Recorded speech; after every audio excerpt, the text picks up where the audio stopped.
É uma honra estar aqui. Muito obrigado, Liz. Eu não sei quantas vezes que eu já estive aqui, lhe agradeço, porque eu sou encantado pelo Piauí. Tive a oportunidade de ir contigo também até a Serra da Capivara, que é precioso, para mim, é um dos maiores bens desse país. Mas não só isso, Parnaíba, eu me senti procurando dinossauros ali, porque é tão pré-histórico que... Além de Barra Grande, né? Como eu sou kitesurfista, então Barra Grande para nós é a Disneylândia dos kitesurfistas, né? Muito obrigado, Liz, por estar conhecendo o Piauí cada vez melhor. É uma honra estar aqui com vocês, Bremen e Rodolfo. Bom, essa não é a minha apresentação, não sei como é que eu troco aqui, mas, enfim, vamos prosseguindo. Bom, gente, quando nós começamos nessa área de telemedicina, telesaúde, e agora, de uns 10 anos para cá, saúde digital, teve uma série de conceitos e nomes, aí, como o Rodolfo também falou, e aí a Organização Mundial da Saúde acordou que a área mãe, macro, como estava no slide do Rodolfo também, é a saúde digital. E é por isso que está acontecendo todo esse avanço aí no mundo inteiro. Mas nós tivemos que esperar 20 anos, né? Porque nós começamos lá em 2002, o Chau e a Magdala e a própria Anastela Haddad já estavam nessa área desde a década de 90, né? E isso caminhou para nós muito devagar, né? Porque, basicamente, foi preciso chegar uma pandemia para as pessoas abrirem os olhos e falarem assim, talvez isso seja importante, né? E ainda hoje está meio assim nesse talvez seja. Eu espero que com as falas, né, que nós já tivemos hoje, isso fique bem claro, que não é talvez, o gênio já saiu da lâmpada e não volta mais. Então, todo mundo vai ter que se adequar, né, e entender que a prática da saúde digital é fundamental para o avanço do país, inclusive, né? Então, quando a gente fala... Bom, gente, a hora que vocês colocarem, vocês me avisam aí, que aí eu prossigo pelos slides. Em fevereiro de 2020, né, nós estávamos em reunião, justamente em Brasília, no Conselho Federal de Medicina, debatendo a telesaúde e a telemedicina. Debatendo ainda, isso em fevereiro de 2020. Mas está atrasado, espera lá. Espera aí. Pronto, agora está chegando, estamos chegando lá. Então, em dezembro de 2020, fevereiro de 2020, a pandemia já ali, né, no encalço, né, e estava uma balbúrdia, médicos, peritos, né, naquela de não vai ser possível, não é possível, nós não vamos aceitar isso, e a pandemia ali em cima, né? Enfim, bom, agora já não tem mais desculpa para dizer que não está sabendo o que está acontecendo. Está acontecendo já e é eficiente, né? E aí, quer dizer, são vocês, profissionais de saúde, não eu, engenheiro, são vocês que têm que dizer, não, aqui eu posso aplicar, aqui não é possível. E ponto final, né? Não, tem que ser bem claro, né? Bom, e falando de transformação digital, na verdade, na minha opinião, não é transformação digital.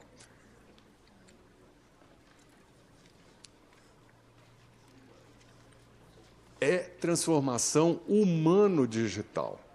Nada vai acontecer se as pessoas não passarem a entender e a estudar e a propor melhorias digitais para esse processo, né?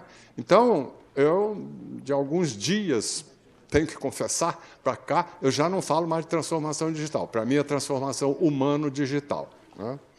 Bom, então, e humano, né, entendido que, para a saúde digital funcionar e bem, é interdisciplinar mesmo.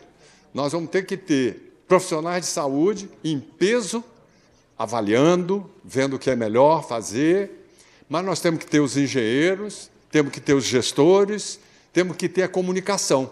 Muitas vezes o pessoal esquece da comunicação, e principalmente agora, né, com essa liberação de internet e redes sociais e tal, tem que ter pessoal de comunicação e muito bem formado e se adequando aos processos na área da saúde. Senão o negócio não vai funcionar, não.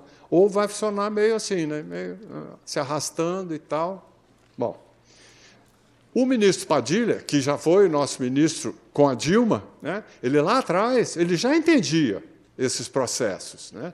Tanto que participou conosco de várias ações, como vocês veem aqui. Além disso, nós fizemos, junto com ele, sob a demanda dele, a Rede Cegonha, né, no país inteiro, várias, a gente chamava naquela época de videoconferência, porque tinha que ter um equipamento especial, porque também a conectividade não era tão boa. Hoje já melhorou bastante, não 100%, mas já melhorou. Então, a gente tinha que ter um equipamento. Hoje é tudo webconferência. Então, você faz de casa, faz do celular, de qualquer lugar, né? Então, e também antitabagismo, né? Uma campanha enorme junto com o INCA e tal. Então, nós estamos com bastante expectativa e tem muita coisa acontecendo mesmo, que a gente vai falar aqui também.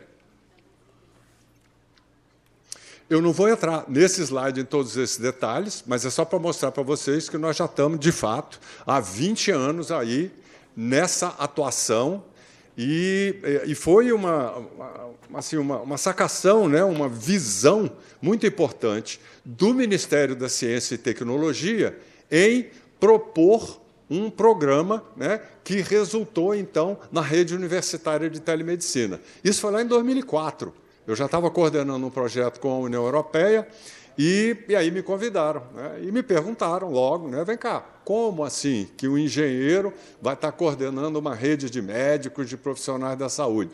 Como eu não tinha outra resposta para dar, eu falei, olha, eu não vou puxar a sardinha para especialidade nenhuma. Quem estiver trabalhando muito bem, nós vamos apoiar integral. Interessante. E já estamos aí há 20 anos e com bastante resultado. E aí desenvolvemos essa plataforma que é para fazer a gestão, principalmente, da colaboração entre os grupos de interesse especial. Então, vocês podem entrar aqui em sessões ao vivo, tá? E entrar para participar desses grupos. Eles vão ver alguma coisa aqui para frente. Todas as sessões são gravadas, isso está espalhando cada vez mais. Já são 140 unidades de telemedicina, porque essa foi a intenção do Ministério. Os hospitais não estão bem conectados, vamos conectá-los com a melhor rede nacional, com cabos submarinos internacionais, inclusive, em parceria, claro, com vários outros, e isso vai avançar. Só que aí a gente viu que não adianta estar colocando uma rede ali, fibra ótica, super rápida, se os profissionais da saúde não aderirem e não entenderem o que fazer, né? Por isso que nós criamos esse artifício, esse modelo, né, de participação nos grupos de interesse especial, que a gente chama também de Special Interest Groups, né? E aí esses grupos foram sendo criados e tal. Todo ano nós temos em torno de 40 a 50 grupos em várias especialidades e subespecialidades da saúde, que têm que se encontrar pelo menos uma vez por mês. Quem pode criar esses grupos são as instituições que são membros da Rede Universitária de Telemedicina e que tem que ser uma instituição de ensino superior e pesquisa, pelo domínio, público ou privado, desde que façam parte da rede. Agora, qualquer pessoa, qualquer instituição pode participar desses grupos e contribuir. Quer dizer, e contribuir desde que entrem lá nos procedimentos e se cadastrem. Porque você pode assistir também só entrando nas sessões ao vivo. Se o coordenador da sessão permitir a entrada, entra. Se não, vai lá e tem que fazer o cadastro e entrar para poder participar. E isso veio avançando. Tem grupos aqui, como de saúde de criança e adolescente, que já existe há mais de 15 anos. Né? Já são quase 200 sessões, né, de colaboração entre profissionais nacionais. Ele, por exemplo, é um SIG de coordenação compartilhada.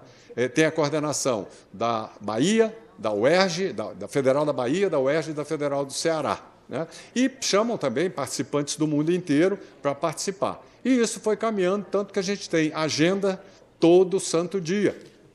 2, 3 agendas diárias. Vocês podem entrar aí no site, bota aí Ruth, que se não for o Ruth da Bíblia, você vai acabar entrando na nossa Ruth ali, e podem aproveitar o que está sendo discutido. Tem alguns grupos que são privados, ou seja, somente se vocês fizerem o cadastro pelos procedimentos e serem aceitos, vão poder participar. E tem outros que são públicos. Por exemplo, o recém-criado de Amazônia na Rede, ele é regional, a maioria desses é nacional, e ele só aceita se fizer o cadastro, né? E aí ele vai participar. O de Queimadura, vocês estão vendo ali que são sessões quinzenais ou semanais, porque tem a participação direta da Sociedade Brasileira de Queimaduras, o que dá um poder de convocação maior e uma participação. Inclusive, nós, na época, também com o ministro Padilha, nós apoiamos as segundas opiniões, as recomendações para aquele grande incêndio da Boate Kiss,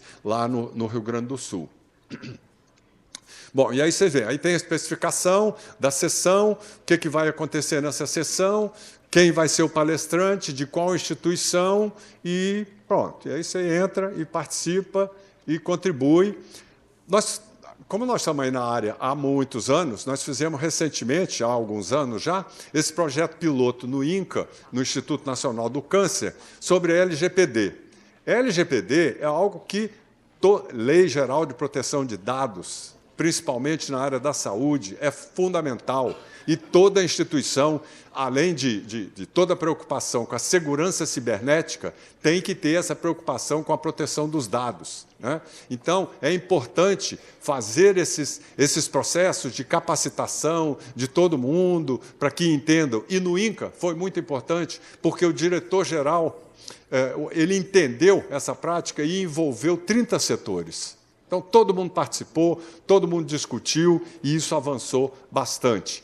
Nós criamos uma diretoria de segurança cibernética na Rede Nacional de Ensino e Pesquisa, e é muito importante porque todas essas instituições que estão conectadas, são mais de 1.500 pontos da rede, e a gente quer expandir muito mais, né? Porque é uma organização social, a Rede Nacional de Ensino e Pesquisa, vinculada federal, vinculada ao Ministério da Ciência, Tecnologia e Inovações, mas que tem em seu comitê gestor o MEC, o Ministério da Saúde, o Ministério das Comunicações, o Ministério da Cultura, e eu espero que, em breve, o Ministério da Agricultura e Pecuária entre também. Então, dessa forma, a Diretoria de Segurança Cibernética, com o acesso e com os nós na rede, consegue, inclusive, identificar e avisar para o pessoal, falar, verifiquem aí, porque a gente está verificando umas ações meio estranhas ao procedimento normal, então façam uma maior avaliação local do que está acontecendo aí na rede de vocês. Então, isso é muito importante, e toda a instituição vai ter que ter profissional dedicado para a segurança cibernética e, naturalmente, lei de proteção de dados, principalmente na área da saúde. Nós criamos um comitê técnico de prospecção tecnológica em saúde digital. Para quê? Para estudos. E isso tem sido feito muito com, naturalmente, as universidades e os institutos de pesquisa, para ter uma visão de futuro do que a gente vai precisar discutir, né, e apresentar. Tanto que isso nos levou a aprovar no Ministério da Ciência e Tecnologia um programa prioritário de interesse nacional em saúde digital, né? E, com isso, eu espero que a gente lance, agora em maio ou em junho, em parceria com o Ministério da Saúde, a primeira chamada pública para projetos de pesquisa em saúde digital. Isso vai ser muito importante. É renúncia fiscal de empresas que produzem TI no Brasil, né, e que alocam uma pequena porcentagem do recurso para projetos de pesquisa. Com isso, a gente já tem um fundo para apoiar esses projetos. Isso é muito importante. Pela regra, quem pode submeter um projeto é uma instituição de ciência e tecnologia. E a maioria das instituições de ciência e tecnologia, cadastradas no Comitê de Assuntos de TI no Ministério da Ciência e Tecnologia, eles não conhecem a área da saúde, não sabem o que é a área da saúde, muito menos seus processos, e conteúdos e detalhes. Portanto, Cada projeto apresentado, a ser submetido, tem que incluir uma unidade RUT. Então, isso é uma grande vantagem tanto para a ICT, para passar a entender um pouquinho melhor, como para termos projetos mais robustos. Bom, e envolvendo, pelo menos, essas áreas que foi nessa avaliação do comitê técnico que nós chegamos, pelo menos, a esse conjunto de temático importante que é o nosso caminho futuro, aí não vou entrar em detalhes. Esse sim, por favor, podem acessar aí o QR Code, que é um curso gratuito, né, feito com um recurso pequeno, mas um bom recurso, do Ministério da Ciência e Tecnologia, para capacitação de qualquer pessoa, estudantes, residentes, profissionais da saúde, é amplo, tá? Em saúde digital, em 2 módulos, um de 15 horas e o outro de 30 horas. Então, aproveitem, está gratuito, está simples, dá para digerir à distância e vai valer a pena, porque vocês vão sair do curso com uma noção bem melhor e poderão, dessa forma, então, discutir com as pessoas em suas instituições e no entorno. Tá? Estamos à disposição. E ele está sendo feito pela Escola Superior de Redes, na RNP, que é principalmente para temas de redes, mas como nós já estamos nessa área da saúde digital há algum tempo, nós já estamos produzindo bastante coisa, né, na área. Nós somos reconhecidos pela Organização Mundial da Saúde nessa primeira guia, aí, plataforma de saúde digital, como uma ação importante em rede, né? Isso foi muito importante para a gente. Nós expandimos para a América Latina, viu, Bremen? Isso aí já está ocorrendo em Chile, Rute Chile, Rute Colômbia, Rute Equador, México deve inaugurar em breve, Costa Rica já assinou o compromisso e o Peru também está vindo para essa participação. E nós já temos, pelo menos naquele mesmo modelo do SIGS, já são 2 sessões mensais, uma em saúde aberta e outra específica em saúde digital. E, nesse ano, nós criamos também, quer dizer, foi criado na RUT América Latina e Caribe, o SIG de citotecnologia, que a gente já vai falar dele já, porque nós conseguimos aprovar também a estratégia de telesaúde na Comissão dos Países de Língua Portuguesa. Isso é muito importante, né? E eu estou achando, minha perspectiva é que, nesse ano, a gente já vai conseguir algum recurso, porque até agora não teve, nós já estamos batalhando desde 2013, né? Mas conseguimos aprovar, temos uma resolução que criou o Grupo Permanente de Telemedicina e Telesaúde da CPLP, criamos, então, com a participação da doutora Simone Evaristo Maia, o Citotecnologia, e ela agora, nesse mês passado, conseguiu, então, completar com representantes dos 9 países de língua portuguesa participando do SIG de citotecnologia. Então, isso é muito importante. A próxima sessão vai ser agora no dia 9/5, e vocês procurarem, vocês veem. Desculpa que eu não estou com o QR Code desse aqui na hora, e é sobre câncer de colo de útero nos países de língua portuguesa. Bom, esse é um outro objetivo que a gente já tinha há algum tempo, e nós conseguimos aprovar na RNP, que é secretarias estaduais podem ser membros da RNP, ou seja, organizações usuárias, ter uma internet e uma comunicação muito mais avançada, muito mais rápida, e secretarias municipais que tenham políticas públicas de ensino, ou seja, tenham convênio com universidades, né, para receber alunos, receber residentes, também podem se inscrever e ser organizações usuárias, porque a RNP não tem lucro, né? Ela tem que investir todos